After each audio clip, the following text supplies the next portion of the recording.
Assalamualaikum warahmatullahi wabarakatuh. Sebelumnya perkenalkan, nama saya Ella Mutiatin Zakia dengan NIM 1903211000069. Nah, jadi di video ini saya akan menjelaskan mengenai analisis fungsi produksi Kopdo Glass dan analisis fungsi produksi frontir pada usaha tani jagung di Madura. Nah, video ini dibuat untuk memenuhi tugas ujian tengah semester dari mata kuliah Ekonomi Produksi Pertanian. Yang pertama yaitu pendahuluan. Tanaman jagung merupakan salah satu komoditas pertanian yang cukup potensial untuk dikembangkan karena berguna sebagai bahan pangan dan juga sumber karbohidrat. Jagung juga dapat digunakan untuk memenuhi kebutuhan bahan baku industri benih serta kebutuhan pakan ternak. Kemampuan produktivitas lahan di Madura untuk tanaman jagung hanya mampu menghasilkan produksi sebesar 5 ton per hektar sampai 6 ton per hektar. Nah, hal ini dapat disebabkan karena penggunaan faktor produksi dalam mengalokasikan input produksi seperti benih, tenaga kerja, dan juga pupuk yang masih kurang efisien. Nah, untuk itu penelitian ini dimaksudkan untuk mengetahui faktor yang berpengaruh dalam produksi jagung di Madura. Adapun tujuan dari penelitian ini adalah yang pertama untuk memprediksi persamaan fungsi Kopdo Glass.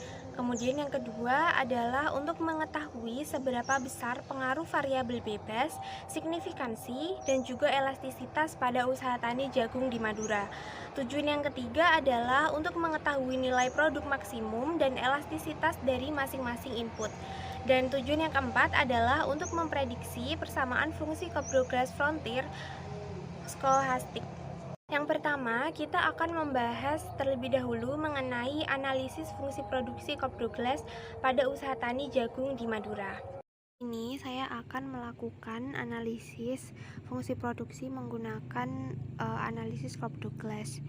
Sebelumnya, kita tabulasikan data yang kita miliki ke dalam bentuk Excel. Nah, di sini saya memiliki 120 data responden yang siap untuk dianalisis.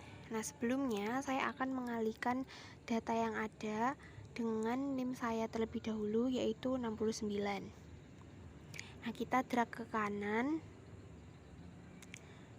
dan ke bawah.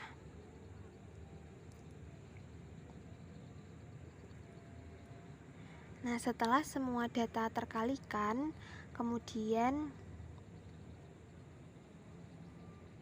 kita copy data tersebut dan kita pindahkan ke SPSS. Kemudian kita paste. Lalu masuk ke variabel view.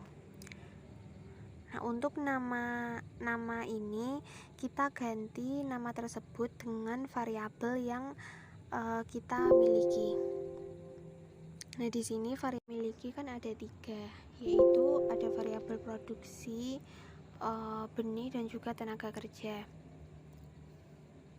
Untuk yang pertama, kita tandai dengan simbol Y, yaitu produksi, X1 yaitu benih, dan X2 yaitu variabel tenaga kerja. Kemudian untuk desimalnya kita nolkan semua, dan pada tombol measure ini harus berbentuk scale.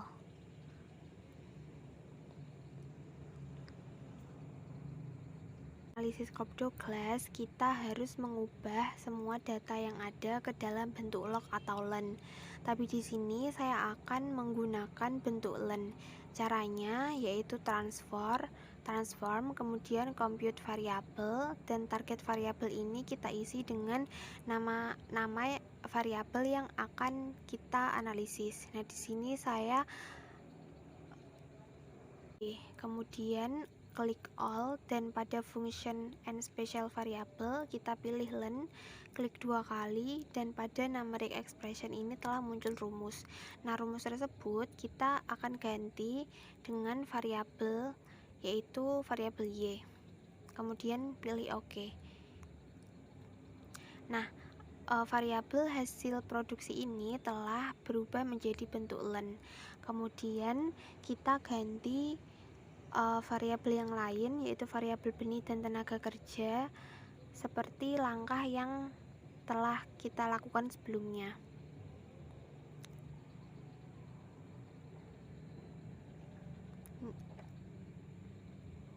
kita ganti namanya dan kemudian kita klik yang akan dilenkan dan oke. Nah, ini semua data telah berubah menjadi bentuk len. Analisis Cobb-Duke glass, caranya yaitu pilih analyze, regression, kemudian linear. Untuk variabel dependennya kita isi dengan len y, dan variabel independennya kita isi dengan len x1 dan len x2. Kemudian kita klik tombol statistik dan kita centang bagian estimate, model fit, kemudian R-square change, collinearity diagnostic, kemudian Durbin Weston, lalu klik continue.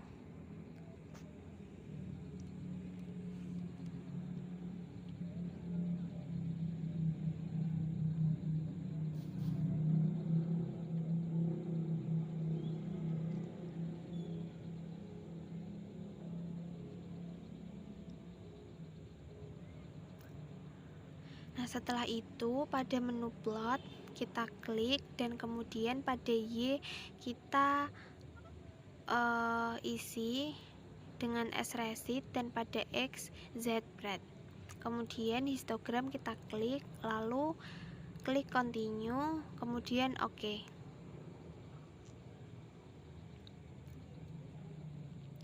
Nah, ini telah muncul hasil data output dari analisis Cobb-Duke glass dan data tersebut siap untuk kita interpretasikan. Nah, sekarang ini kita masuk ke pembahasan. Nah, untuk interpretasi dari koefisien determinasi, berdasarkan hasil uji koefisien determinasi didapatkan nilai adjusted R-square yaitu sebesar 0,158. Nah, hal tersebut menunjukkan bahwa pengaruh variabel X1 atau benih dan variabel X2 atau tenaga kerja terhadap hasil produksi adalah sebesar 15,8%. Dan sisanya yaitu 84,2% dipengaruhi oleh variabel lain di luar model. Selanjutnya pada uji F. Nah, berdasarkan tabel ANOVA diketahui bahwa F hitung yaitu sebesar 12,127 lebih besar daripada F tabel sebesar 3,7. Nah, sedangkan nilai SIG yaitu sebesar 0,00 lebih kecil dari tingkat alfa sebesar 0,05. Nah, jadi dapat disimpulkan bahwa terdapat pengaruh yang signifikan antara variabel X1 atau benih dan variabel X2 atau tenaga kerja secara bersama-sama terhadap variabel Y atau hasil produksi. Yang selanjutnya adalah analisis uji T. Nah, pengaruh benih terhadap hasil produksi berdasarkan tabel koefisien di samping itu dapat diketahui bahwa nilai T hitung atau X1 itu sebesar 0,270 dengan nilai SIG sebesar 0,788 lebih besar daripada 0,05. Nah, hal tersebut mengartikan bahwa tidak ada pengaruh yang signifikan antara variabel benih dengan hasil produksi jagung. Kemudian yang kedua yaitu pengaruh tenaga kerja terhadap hasil produksi jagung. Nah, berdasarkan tabel koefisien diketahui bahwa nilai T hitung atau X2 itu sebesar 4,727 dengan nilai SIG sebesar 0,00 kurang dari alfa yaitu 0,05. Hal tersebut menandakan bahwa terdapat pengaruh yang signifikan antara variabel tenaga kerja terhadap hasil produksi jagung di Madura. Untuk model persamaan fungsi Cobb-Duke glass yang didapatkan yaitu len Y sama dengan 4,127 ditambah 0,029 len X1 ditambah 0,337 len X2. Nah, nilai elastisitas variabel benih atau X1 yaitu sebesar 0,29 dan nilai elastisitas tenaga kerja atau X2 yaitu sebesar 0,337 yang artinya intensitas produksi jagung yaitu bersifat padat karya. Kemudian nilai elastisitas produksi jagung yaitu sebesar 0,0036. Nilai tersebut didapatkan dari penjumlahan 0,029 ditambah 0,337. Nah, nilai elastisitas tersebut yaitu kurang dari 1, yang artinya fungsi produksi jagung di Madura bersifat decreasing return to scale. Nah, koefisien regresi variabel benih adalah 0,29, yang artinya apabila variabel benih ditambah 1%, maka jumlah output produksi akan naik sebesar 0,029% dengan asumsi nilai variabel konstan. Selanjutnya, pada koefisien regresi variabel tenaga kerja didapatkan hasil sebesar 0,337, yang artinya apabila variabel tenaga kerja ditambah 1%, maka jumlah output produksi akan naik sebesar 0,337% dengan asumsi bahwa apabila variabel tersebut bersifat konstan. Selanjutnya yaitu perhitungan NPM atau VMP. Untuk model Cobb Douglas didapatkan hasil yaitu lny sama dengan 4,127 ditambah X1 pangkat 0,029 ditambah X2 pangkat 0,337. Nah, diketahui bahwa nilai V1 dan V2 yaitu ada 1 dan 4 rupiah, kemudian APP X1 itu ada 5 dan APP X2 yaitu 1. Nah, dalam menghitung nilai MRI yaitu digunakan rumus P kali MPP sehingga didapatkan MR1 yaitu 1,45. Nah, hasil tersebut lebih besar daripada 1, yang artinya secara ekonomis penggunaan faktor produksi benih belum efisien sehingga penambahan input benih akan menghasilkan hasil produksi yang lebih besar. Kemudian nilai dari MR2 itu 0,842. Hasil tersebut lebih kecil daripada 1, yang artinya secara ekonomis penggunaan faktor produksi tenaga kerja belum efisien, sehingga faktor produksi tenaga kerja masih bisa ditambah. Lalu analisis fungsi produksi yang kedua yaitu dengan menggunakan fungsi produksi frontier. Nah, pembahasan selanjutnya yaitu analisis fungsi produksi frontier pada usaha tani jagung di Madura.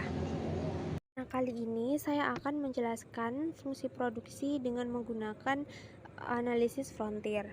Nah, di sini saya memiliki 120 data yang terdiri dari ada variabel produksi dan 4 variabel input yang terdiri dari benih, tenaga kerja, pupuk kandang dan juga pupuk fosfat.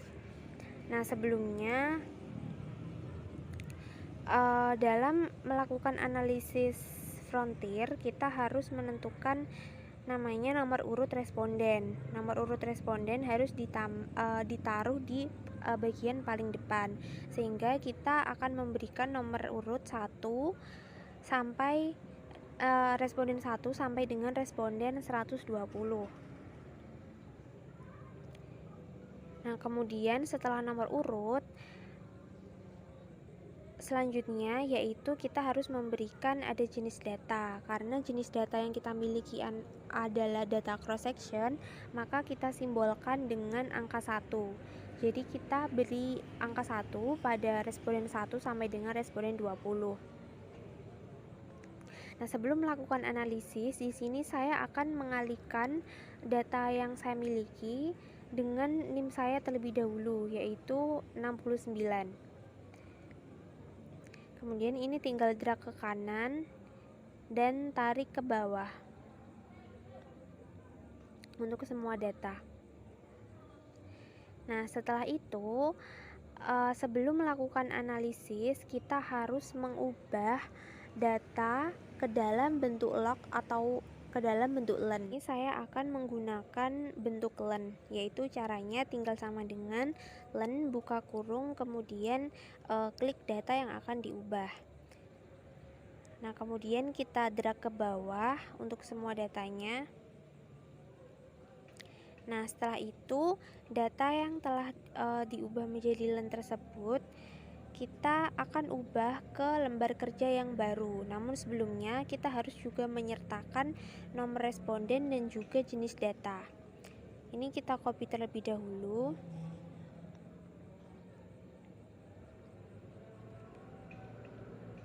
Nah, kemudian data tersebut kita pindah ke lembar kerja Excel yang baru.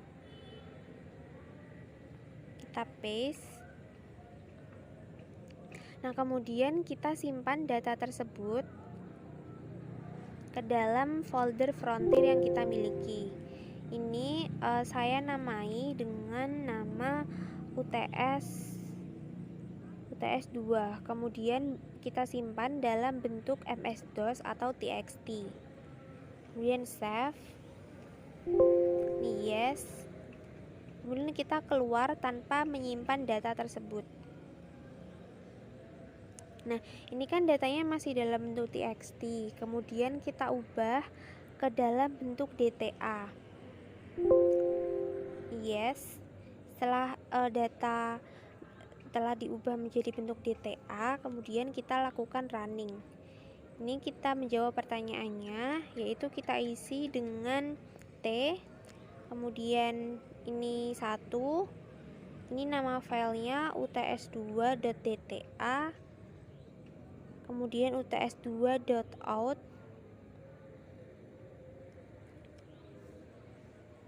Lalu ini 1. Ini yes. Respondennya ada 120. Ini 1. 120. Variabelnya ada 4. Yes. Kemudian no. Nah, ini outputnya sudah keluar, dan output ini nanti yang akan kita interpretasikan, yaitu yang meliputi the final estimate, kemudian ada analisis LR test, dan juga efisiensi teknis. Nah, sekarang yaitu interpretasi dari LN test. Nilai LR test adalah nilai yang digunakan untuk mendeteksi apakah terdapat kasus inefisiensi atau tidak di lapang. Nah, hipotesis yang digunakan yaitu H0 atau tidak terdapat kasus inefisiensi pada usaha tani, dan juga H1 atau terdapat kasus inefisiensi pada usaha tani. Nah, berdasarkan hasil analisis menunjukkan bahwa nilai LR test adalah sebesar 6,926 dan nilai DF atau degree of freedom sebesar 2, sehingga didapatkan nilai kode PAM pada tingkat efisiensi 5% dan DF2 adalah 5,138. Nah, oleh karena itu nilai LR test lebih besar daripada nilai kode PAM, sehingga dinyatakan menolak H0 dan menerima H1, yang artinya terdapat kasus inefisiensi pada usaha tani. Selanjutnya yaitu nilai gamma. Nilai gamma digunakan untuk menunjukkan persentase error term yang disebabkan karena adanya inefisiensi teknis. Nah, dari hasil analisis menunjukkan bahwa nilai T rasio yaitu sebesar 13,334 lebih besar daripada T tabel sebesar 2,004, yang artinya 90,86% error term disebabkan karena adanya inefisiensi teknis dan 9,14% disebabkan karena adanya resiko. Pengaruh variabel independen terhadap variabel dependen. Pada beta 1, nilai T rasio yaitu sebesar minus 0,836. Nilai tersebut lebih kecil daripada T tabel sebesar 1,98, yang artinya variabel benih tidak berpengaruh signifikan terhadap hasil produksi. Jika X1 atau variabel benih ini dinaikkan sebesar 1%, maka output akan meningkat sebesar minus 8,3%. Kemudian pada beta 2, nilai T rasio yaitu sebesar 3,431%, lebih besar daripada T tabel yaitu sebesar 1,98%, yang artinya variabel tenaga kerja berpengaruh secara signifikan terhadap hasil produksi jagung. Nah, jika X2 dinaikkan sebesar 1%, maka output akan meningkat sebesar 0,254%. Pada beta 3, nilai T rasio yaitu sebesar minus 2,833%. Nah, nilai tersebut lebih kecil daripada T tabel 1,98. Artinya, variabel pupuk kandang tidak berpengaruh secara signifikan terhadap hasil produksi jagung. Nah, jika variabel pupuk kandang ini dinaikkan sebesar 1%, maka output akan meningkat sebesar minus 0,35%. Nah, yang terakhir yaitu beta 4. Nilai T rasio pada beta 4 yaitu 3,74 lebih besar daripada T tabel sebesar 1,98, yang artinya variabel pupuk fosfat berpengaruh secara signifikan terhadap hasil produksi jagung. Nah, jika X2 dinaikkan sebesar 1%, maka output akan meningkat sebesar 0,458%. Nah, berikut merupakan hasil output dari analisis uji efisiensi teknis. Analisis yang selanjutnya yaitu uji efisiensi teknis. Nah, uji efisiensi teknis diukur dari jika tingkat efisiensi teknis lebih dari 0,8, maka petani dinyatakan efisien secara teknis. Dan jika tingkat efisiensi teknis kurang dari 0,8, maka petani dikatakan tidak efisien secara teknis. Nah, dari hasil analisis didapatkan bahwa petani jagung yang memiliki nilai efisiensi secara teknis yaitu hanya berjumlah 16 petani. Di antaranya yaitu ada petani nomor 48, 58, 62, 65, dan seterusnya. Nah, sedangkan sisanya yaitu sebanyak 104 petani tidak efisien secara teknis dalam melakukan usaha tani jagung. Nah, lalu kegiatan produksi secara keseluruhan jika dilihat dari mean efisiensi yaitu sebesar 0,630, lebih kecil daripada nilai efisiensi teknis sebesar 0,8%. Hal tersebut menandakan bahwa rata-rata kegiatan produksi jagung yang dilakukan petani di Madura dapat dikatakan belum efisien secara teknis. Yang terakhir adalah penutup. Nah, berdasarkan hasil analisis Kopdoglas diketahui bahwa hanya variabel tenaga kerja yang berpengaruh secara signifikan terhadap produksi jagung di Madura. Kemudian dari persamaan fungsi Kopdoglas juga didapatkan hasil elastisitas produksi sebesar 0,336 kurang dari 1, yang artinya fungsi produksi jagung di Madura bersifat decreasing return to skill. Nah, apabila terjadi peningkatan input benih dan tenaga kerja sebesar 1%, maka akan menyebabkan penurunan hasil produksi jagung sebesar 0,336%. Kesimpulan yang kedua adalah berdasarkan perhitungan NPM atau VMP, penggunaan faktor produksi berupa benih dan tenaga kerja masih belum efisien sehingga input tersebut masih perlu ditambah. Selanjutnya, berdasarkan hasil analisis fungsi produksi menggunakan Frontier, didapatkan hasil bahwa variabel benih dan pupuk kandang tidak berpengaruh secara signifikan terhadap hasil produksi jagung. Sedangkan pada variabel tenaga kerja dan pupuk fosfat memiliki pengaruh signifikan terhadap hasil produksi jagung di Madura. Lalu selanjutnya, dari hasil uji efisiensi teknis, dari 120 responden yang diuji, hanya 16 responden yang memiliki nilai efisiensi secara teknis dalam melakukan usaha tani, sedangkan sisanya tidak efisien dalam melakukan usaha tani. Untuk saran, yaitu petani diharapkan mampu mengoptimalkan penggunaan input pertanian seperti benih, pupuk, dan tenaga kerja untuk dapat meningkatkan hasil dan juga produktivitas dari produksi jagung di Madura. Nah, sekian penjelasan saya mengenai analisis fungsi Kopdoglas dan Frontier pada usaha tani jagung di Madura. Kurang lebihnya mohon maaf. Wassalamualaikum warahmatullahi wabarakatuh.